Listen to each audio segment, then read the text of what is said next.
Hola, somos el mejor grupo y nuestra práctica se trató sobre intercambiadores de calor. A lo largo de los años, al hombre le han interesado el estudio de distintas propiedades termodinámicas, siendo una de las más importantes el calor. Esto lo llevó a preguntarse cómo se transfiere el calor. Ahí, entre muchas otras cosas, encontramos que el calor se transfiere debido a la ley cero de la termodinámica, que dice que espontáneamente un cuerpo que está a mayor temperatura cederá calor a uno de menor temperatura. ¿Sabías que la transferencia de calor se está dando en todo momento en tu vida diaria y probablemente no te estés dando cuenta? Por ejemplo, ¿a quién le gusta una Coca-Cola caliente? O sea, a nadie. Entonces, le añadimos hielos para enfriarla. Sin embargo, hay veces que queremos calentar otras comidas, como por ejemplo la pizza que sobró de la noche anterior. Entonces nos ponemos 30 segundos, un minuto en el microondas y listo. O, en este momento, el clima de Bogotá está mucho más frío que mi temperatura interna, entonces usamos ropa para disminuir la transferencia de calor al exterior. Un intercambiador de calor es un elemento que se utiliza para transferir calor de un fluido a otro. Uno de los más utilizados en la industria es el intercambiador de calor de tubos concéntricos, que es el que vamos a utilizar en este caso. Este tipo de intercambiador consiste en dos tubos, uno interior y uno exterior.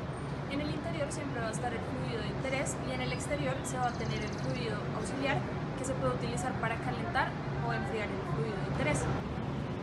Bueno, como ya se definió que vamos a utilizar un intercambiador de calor de tubos concéntricos, como equipo decidimos estudiar si la forma del tubo interno cambiaría la eficiencia para el intercambiador de calor. Entonces definimos uno con un tubo interno recto y otro con un tubo interno en espiral.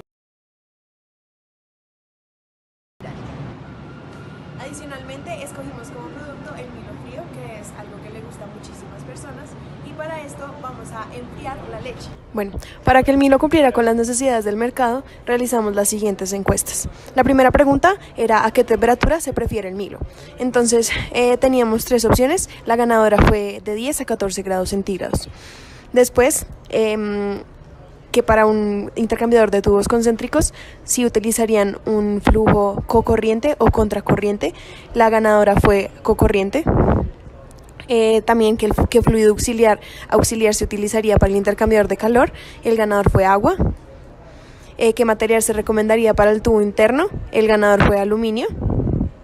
¿Y qué material se recomienda para recubrir el tubo exterior del intercambiador de calor?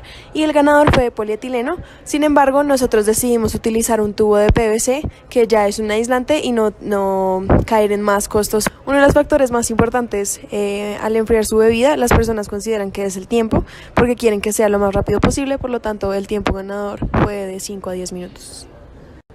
Finalmente preguntamos qué factor consideraban más influyente para la construcción del intercambiador de calor. Preguntamos si el precio y el desempeño. Ambos estuvieron muy a la par, por lo que decidimos tener en cuenta ambos.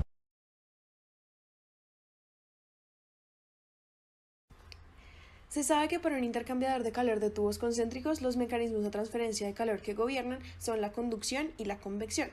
Desde un punto de vista más detallado, si empezamos por el tubo interno, podemos decir que del fluido de interés a la pared interna, el mecanismo es de convección.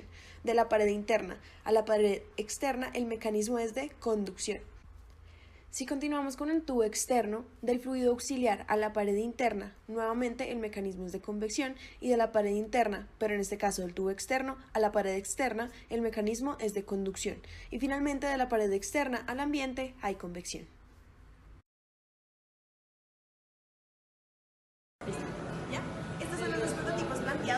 Son exactamente iguales. De longitud tienen 46 centímetros, el tubo externo tiene un diámetro de 7.4 centímetros y el tubo interno tiene un diámetro de 0.6 centímetros. Tienen las mismas medidas a excepción de la forma del tubo interno. El primero tiene una forma en espiral y el segundo tiene una forma recta. Para probar nuestros prototipos decidimos realizar 3 réplicas, donde vamos a tomar el tiempo que le toma a cada intercambiador llevar la temperatura de la leche a un rango entre 10 y 14 grados Celsius y se va a escoger el que tenga el tiempo más óptimo. Para realizar cada una de las réplicas, en primer lugar siempre se van a enfriar 200 mililitros de leche. Como la recirculación tanto del agua como de la leche la estamos haciendo de forma manual, para disminuir el error experimental al máximo, En primer lugar, pues bueno, se trata de que el nivel del agua fría siempre sea el mismo.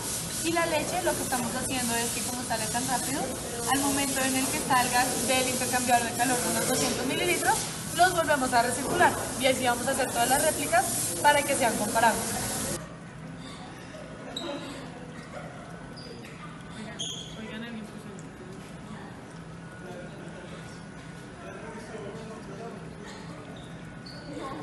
Eternidad más tarde. Van 19.4. Voy a llegar a 14. No creo que se demore tanto, la verdad. Este intercambiador de calor, toca echarlo al mercado.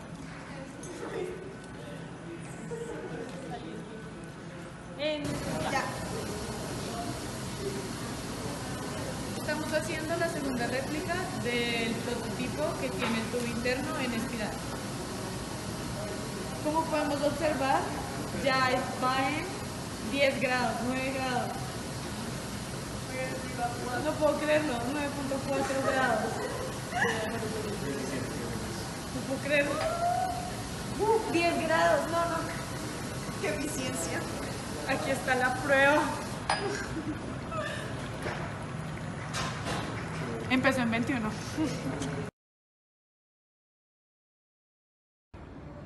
Bueno, luego de realizar las prácticas en el laboratorio, pudimos encontrar el tiempo para cada uno de los prototipos en disminuir la temperatura de la leche de aproximadamente 21 grados Celsius a 12 grados Celsius. Por un lado, para el prototipo 1, con el tubo interior recto, se demoró 9.18 minutos aproximadamente. En cambio, para el prototipo número 2, con el tubo interior en espiral, se demoró 0.44 minutos, siendo este un tiempo mucho menor. Al realizar la práctica, lo que se quería era ver cuál de los dos prototipos llegaba a la temperatura deseada de 12 grados centígrados más rápidamente, dejando las condiciones iniciales constantes.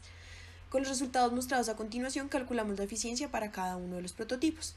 Primero definimos que el 100% de eficiencia está dado en un tiempo de 7,5 minutos, que es el promedio del intervalo de tiempo que los consumidores dijeron que estaban dispuestos a esperar a que su bebida se enfriara.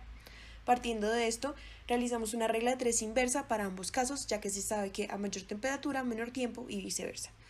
Entonces, para el intercambiador de calor de tubo interno recto, multiplicamos 100 por 7,5 y lo dividimos en 8,98, que fue el promedio de tiempo de las 3 réplicas, y obtuvimos una eficiencia del 83,5%.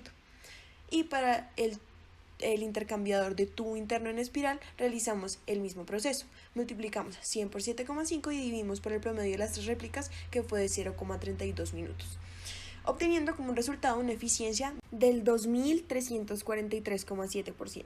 Uno de los objetivos de la práctica es probar si una disposición co-corriente o una disposición contracorriente es mejor para los intercambiadores de calor de tubos concéntricos. Una disposición a co-corriente significa que los dos fluidos van en la misma dirección y una disposición a contracorriente significa que los fluidos van en direcciones contrarias. Como ya lo mencioné anteriormente, para cumplir las necesidades de mercado solo se realizaron prototipos con una distribución de fluido co-corriente.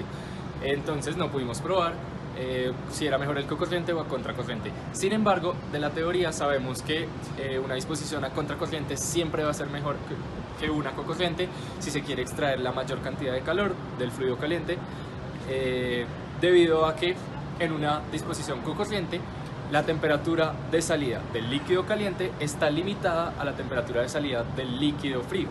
Sin embargo, en una disposición a contracorriente, la temperatura de salida del líquido caliente está limitada a la temperatura de entrada del líquido frío.